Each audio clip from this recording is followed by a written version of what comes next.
Majina mimi naitwa Alice Mulugi. Mama huyo tumekuta ameuawa ni mamangu.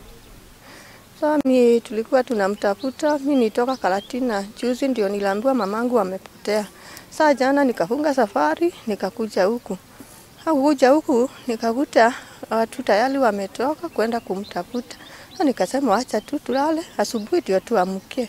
Sasa asubuhi ndio tumeamkia, tumekuja sasa kutafuta mamangu.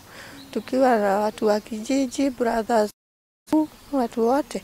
Sasa tukafika pale kwa junction. Ndio tulikuwa tunagawanya.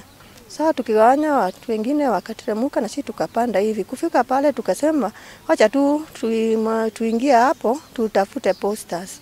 Sasa tukaingia hapo na tukatoa posters. Hata tumestiki huko za kama mtu ameona huyo mama atuambie. Sasa tukaenda tukastiki hizo stickers hata tayari ziko huko. Sasa kufika pale tukasema sasa huku unaonekana kuko na kichaka, hata tu tuingie huku ndani tukichungulia. Sasa tunaingia tunachungulia, tunaanzia huko juu tunachungulia, tunatelemuka tunachungulia.